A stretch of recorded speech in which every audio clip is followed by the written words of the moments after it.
కేవలం సుబ్రహ్మణ్యుడిది. మనం వెంకటేశ్వర స్వామి అంటాం, మంచిదే, నేను తప్పని నేను అంటలేదు.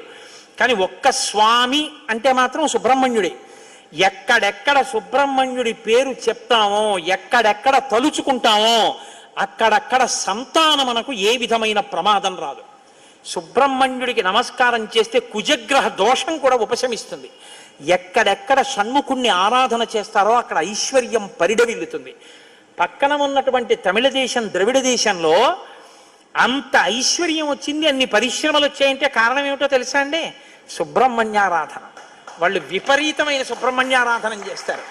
సుబ్రహ్మణ్య ఆరాధనం చేసినా, షణ్ముఖుడికి ప్రదక్షిణం చేసినా, ఆయనకి నమస్కారం చేసినా జ్ఞానము, ఐశ్వర్యము, సంతానము, సంతానమునకు క్షేమము, ఆయువు, ఆరోగ్యము అన్నీ కలుగుతాయి. అంత శక్తివంతమైనటువంటి సర్గ ఈ షణ్ముఖోత్పత్తి సర్గ. ముద్దు కుమారస్వామి దీక్షితులు. ఆయన ఒకరోజు రామస్వామి దీక్షితులు నిద్రపోతున్నారు. నిద్రపోతుంటే బాలాంబిక ఆయనకి దర్శనమిచ్చింది. దర్శనమిచ్చి తన మెడలో ఉన్నటువంటి ముత్యాలహారాన్ని తీసి, నీ భార్య కడుపున పుట్టినది, నీకు కొడుకుగా ఉన్నది నా భర్త రూపమైన ముత్యమే. ఆ ముత్యమే నీ ఇంటి ముత్యంగా ఉంది. ఇప్పుడు వాడే సుబ్రహ్మణ్యుడు. సుబ్రహ్మణ్యుడు నీ కొడుకుగా నడయాడుతున్నాడు లోకంలో. కాబట్టి ఇదిగో ముత్యాలహారం ఇస్తున్నాను, ఆ పిల్లవాడి మెడలో వేయమని తన మెడలో ముత్యాలహారం తీసి ఆయనకి ఇచ్చింది. కలేమో అని కళ చూసుకుని తెల్లబోయి లేచారు. చేతిలో ముత్యాలహారం ఉంది. కొడుకు మెడలో వేసి, తమిళంలో ముత్తు అంటే ముత్యం, ముద్దు కుమారస్వామి దీక్షితులు ముత్తుస్వామి దీక్షితులు అయ్యారు. ఆయనే సంగీత త్రయంలో శ్యామశాస్త్రి, త్యాగరాజు, ముత్తుస్వామి దీక్షితారు.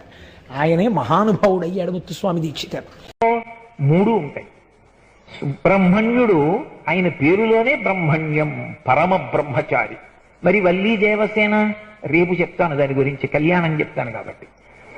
కాబట్టి ఆయన ఎప్పుడూ బ్రహ్మచర్యముతో ఉంటాడు. నేను సభాముఖంగా చెప్పకూడదు కానీ గృహస్థు కూడా బ్రహ్మచారి. వేదము చేత విధింపబడినటువంటి నియమాన్ని పాటించి భార్యతో కలిసి జీవనము చేయగలిగినటువంటి వాడు నిత్య బ్రహ్మచారిగానే ఉంటాడు. గృహస్థైనంత మాత్రాన బ్రహ్మచారి కాకుండా పోడు. కాబట్టి బ్రహ్మచారిగాను సుబ్రహ్మణ్యుడు ఉంటాడు. ఎప్పుడూ వేదం చదువుకుంటూ, ఎప్పుడూ వేదమునందు అనురక్తితో ఒక్కడే బ్రహ్మచారిగా నిలబడి ఉంటాడు. అందుకే సుబ్రహ్మణ్య షష్ఠికి ఔపోసన వడ్డిస్తే బ్రహ్మచారిని పిలిచి వడ్డిస్తూ ఉంటారు. కాబట్టి బ్రహ్మచారిగా ఉంటాడు. ఆయనే గృహస్థుగా ఉంటాడు భార్యలతో కలిసి.